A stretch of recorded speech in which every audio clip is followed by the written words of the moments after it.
সাংবাদিক বন্ধু বান্ধৱীসকলক প্ৰথম মোৰ আন্তৰিক অভিনন্দন আৰু শলাগ যাচিছোঁ যে আপোনালোকে এনেকুৱা এই প্ৰতিবাদী কাৰ্যসূচীত আমাক সহযোগ কৰিছে।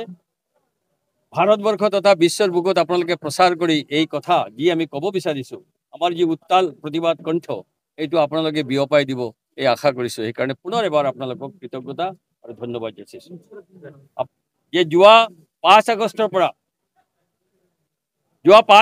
পৰা বাংলাদেশত মৌলবাদী জামায়াত উলেমা সন্ত্ৰাসবাদী ইছলামিক শক্তিৰ দ্বাৰা হিন্দু সনাতন সমাজ তথা অন্য ধৰ্মীয় সংখ্যালঘুসকলে যেনেকুৱা বৰ্বৰভাৱে অত্যাচাৰিত হৈছে, পাশবিক অত্যাচাৰ তেওঁলোকৰ ওপৰত চলোৱা হৈছে, সেই অত্যাচাৰৰ প্ৰতিবাদত আজি ভাৰতবৰ্ষৰ সকলো ডিষ্ট্ৰিক্ট হেডকোৱাৰ্টাৰত আমি সকলো জাতি জনগোষ্ঠী ভাষা ভাষী সামাজিক সাংস্কৃতিক সংগঠনৰ সকলো মানুহ একত্ৰিত হৈ পেলাই আজি আমি প্ৰতিবাদী ধৰ্ণা কাৰ্যসূচী আয়োজিত কৰিছোঁ।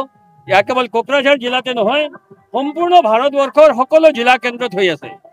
ইয়াৰ কিমান সংখ্যা এইটো আপোনালোকে অলপ পিছতে হয়তো জানিব পাৰিব। আৰু আমাৰ এই প্ৰতিবাদী কণ্ঠ আমি বাংলাদেশ তথা গোটেই বিশ্বলৈ বিয়পাই দিব বিচাৰিছোঁ। গোটেই পৃথিৱীত বাংলাদেশটো হৈ গোটেই পৃথিৱীত সনাতন সংস্কৃতিৰ ওপৰত হোৱা আক্ৰমণ তাৰ আমি প্ৰতিবাদ কৰিছোঁ আৰু তাৰ সচ্চাৰ প্ৰতিবাদ কৰি পেলাই তেওঁলোকৰ মানৱ অধিকাৰ, তেওঁলোকৰ ধৰ্মীয় অধিকাৰ, তেওঁলোকৰ সামাজিক অধিকাৰ, তেওঁলোকৰ সাংস্কৃতিক অধিকাৰ, তেওঁলোকৰ আৰ্থিক অধিকাৰ, তেওঁলোকৰ ৰাজনৈতিক অধিকাৰ সুনিশ্চিত কৰাৰ কাৰণে ভাৰত চৰকাৰৰ জৰিয়তে, আমাৰ জিলা প্ৰশাসনৰ জৰিয়তে, ভাৰত চৰকাৰৰ জৰিয়তে বাংলাদেশৰ অন্তৰ্বৰ্তীকালীন চৰকাৰ মহম্মদ ইউনুছক আমি সকীয়াই দিছোঁ। এই বিষয়লৈ আমি আশা কৰিছোঁ সোনকালে তেওঁলোকে বাংলাদেশত থকা হিন্দু আৰু অন্য ধৰ্মীয় সংখ্যালঘুসকলৰ ওপৰত যি বৰ্বৰ অত্যাচাৰ চলাইছে অনতিপলমে তেওঁলোকে বন্ধ কৰিব। এই আশাৰে মই আপোনালোকৰ সন্মুখত আপোনালোকৰ জৰিয়তে এই আহ্বান পুনৰ এবাৰ যাচিছোঁ। ধন্যবাদ যাচিছোঁ। দৰাচলতে এই যে যুদ্ধ, এই যে মহাসংগ্ৰাম, এই সংগ্ৰাম তথাকথিত ইছলামিক সন্ত্ৰাসবাদৰ বিৰুদ্ধে সংগ্ৰাম বাংলাদেশত যিটো ঘটিছে এইটো এটা বৃহত্তৰ ষড়যন্ত্ৰৰ ফল।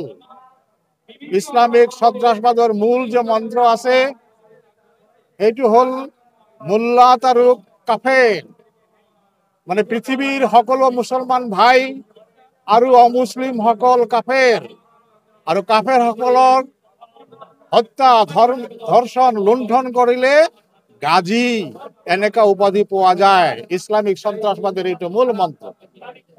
দ্বিতীয় যে মূল মন্ত্ৰ ইসলামিক সন্ত্ৰাসবাদৰ এইটো হল দাৰুল ইসলাম আৰু দারুল হার্ব। দারুল ইসলাম মানে পৃথিবীর যিসকল ইসলামিক দেশ আছে তাত শান্তি থাকিব। দারুল হার্ব মানে যিসকল দেশত ইসলাম প্ৰতিষ্ঠাপিত হোৱা নাই, সংখ্যালঘু হৈ আছে, সেইসকল দেশত ইছলামৰ প্ৰতিষ্ঠাৰ কাৰণে সংগ্ৰাম কৰিব লাগিব। আৰু সেইটো কাৰণে তেওঁলোকে বাছি লৈছে যি পথ, সেই পথ হ'ল জিহাদ। এই জিহাদৰ বিৰুদ্ধে সচেষ্ট হোৱাৰ কাৰণে গোটেই বিশ্ববাসীৰ যি প্ৰয়োজন হৈ পৰিছে